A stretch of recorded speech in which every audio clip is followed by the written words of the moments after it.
So whether or not you are trying to level up inside of Black Ops 6, or you're trying to go for gobblegums, or whatever you're trying to do, you're always looking for a strategy to kind of help you progress a little bit faster through the game, as progression through ranks is pretty slow, gobblegums is pretty slow. Today we're going to hop inside Liberty Falls, and I'm going to show you guys a strategy that I like to use whenever I just kind of want to relax, go to high rounds, level up fast, and get a ton of gobblegums. Drop a like, subscribe to the channel, and enjoy the video. Alright, so we are loading up Liberty Falls right now. This strategy is definitely pretty easy. It does take a little bit of time to kind of set up, but overall it can be done pretty quickly and you can get to high rounds pretty fast. In this video we're also going to kind of discuss how you do it once you get past the 50s and how you do it whenever you're from round 1 to 30. But initially the first few rounds is pretty much just going to be set up. I brought in the ASG. Obviously we're going to get rid of it for the GS45s, but I figure why not use this because I don't really use it and it's freaking awesome. It's too good not to use every once in a while, but that is going to be the game plan for right now. Plus we'll get a little bit of extra salvage while we're using it, but we'll probably stay in spawn till about round 7. I've also been working on a ton of Dark Ops challenges, trying to get all the calling cards done. Yeah, the million kills one is going to take me a little bit, but so far I have a little bit over 250,000 kills in zombies, which is a lot already, but that is definitely going to take some time to do. That is for sure. But I'm trying to get all the other ones as soon as possible, which is definitely always fun to try and go for. That should be round 2. There we go. Alright, we also got the Nebula camo on. This is what it looks like if you guys don't know. You guys kind of can see if the grind's worth it or not to you. There's a double points. We'll take that. Try and get some critical kills so we can get some more points. That would be kind of nice. But yeah, we should be able to stay here with ease till about round 7 or 8. Usually 7's good, but some games I do like to stay here till 8 just to get that little bit extra essence, so you can buy like PhD, or you can, you know, buy a perk, whatever you do want to buy at the end of the day, whatever. But if you're going to be using the GS45s, I definitely recommend PhD as a first perk that you guys are going to be getting, just to kind of make sure that you do not die. Also, we do have the wall power gobblegum. If we can get it, I'll use it, but I don't know, considering I do want to kind of do the strategy from the beginning, bare bones, to the end, right? But it should be pretty simple to kind of finish the rounds we want to do here in spawn. We just finished round 7. Keep in mind we do want to keep the bowling alley door closed. Do not go that way. You're going to want to be heading to the right side of this area.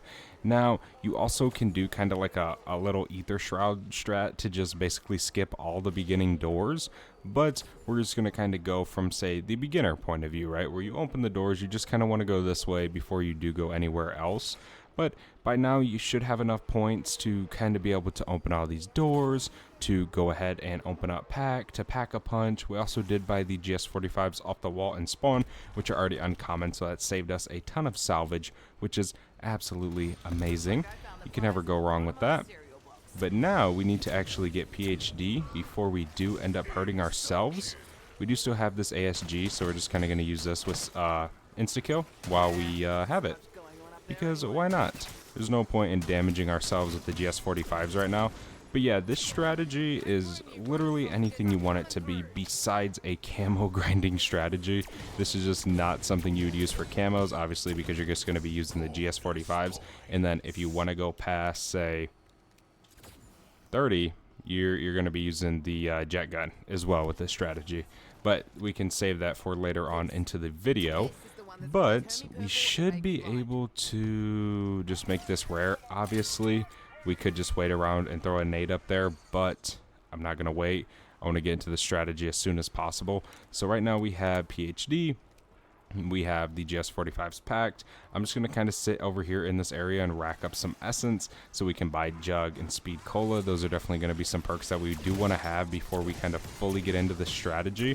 Obviously, we could leave and come get them, but this strategy can be very chaotic.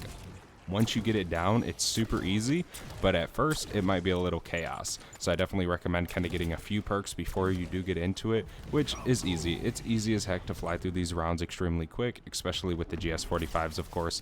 It does not take long at all. but we need to buy Jug and Speed Cola. Now that we have all of our perks that we are going to be wanting, Speed Cola, Jug, and PhD, we are kind of ready to get into the strategy. Obviously, the higher the rounds you go, you're just going to keep on buying perks. Now we're going to be coming up to this back end and kind of just chilling right here, kind of in this corner, and you're just going to kind of want to look down at the bottom of this front stairwell, and that's where you're going to be shooting your GS45s. Now this is going to last you basically just doing this until about round 32.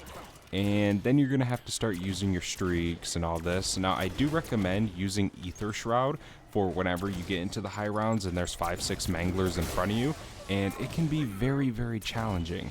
So again, I do recommend using Ether Shroud. Now, if you don't have it unlocked, then you can use Energy Mind, but even if you don't have the augments researched, then you're still going to want to use Ether Shroud because it just makes the strategy so much easier.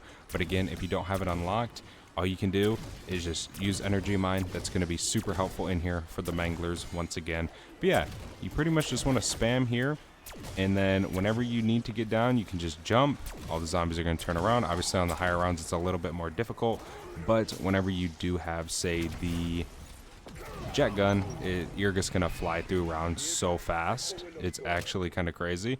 And then when you need ammo, all you got to do is just run inside of here, buy ammo, and then run back out here. And obviously you have a crafting station right here that you can just go ahead and open up and craft whatever you need to do or use, and that's going to be kind of more into the higher rounds when we're really going to be using that. But again, from round about say 10 to 30, it's pretty easy, pretty self-explanatory. Use most of your salvage to make this legendary, pack 3 it. Everything you can do to fully upgrade your weapon is what you're going to want to do. Obviously you want to pick up all the power-ups, double points mainly, nukes. I would try to end the round before picking it up, but if you got to, you can. It's not that big of a deal. It's not going to make too much of a difference. 400 essence is not a lot of difference in the game at all.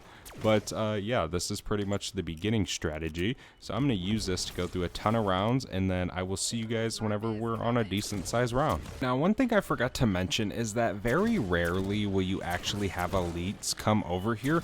Usually they kind of just wander around and you never really have to see them if you stay inside of this area the entire time. But if you're going to like round 30 and plan on exfilling, then this is literally all you're going to have to do. Is exactly what I'm doing. Just stand here, spam your GS45s. When you're in trouble, Ether Shroud, kill the manglers, and just continue on the strategy. It's super simple, like it very much is. This is exactly how it is till about round 35-ish. But we can actually get into what to do once you're on the high rounds, which when you are on the high rounds, keep in mind you are going to want to have the jet gun, so you can either craft this or you can pull it from the mystery box, which is super easy to do once you're on the higher rounds. I'm talking 40 plus. It is super, super easy to do so.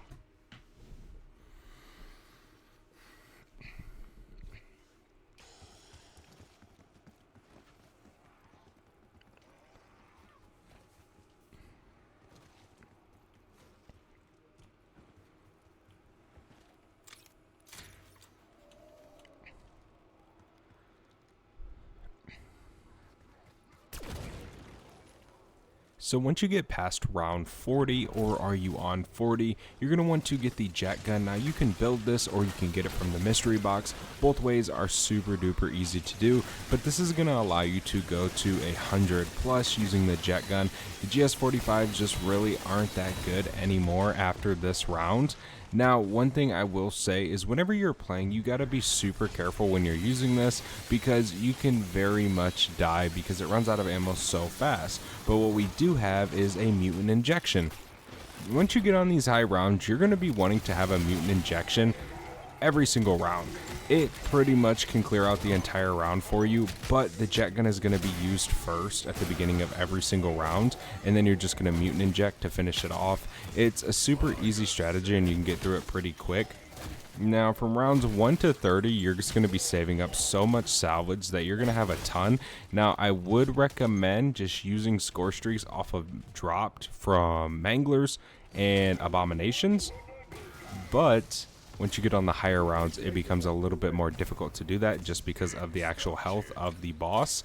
But we just kind of want to sit in this corner with the jet gun.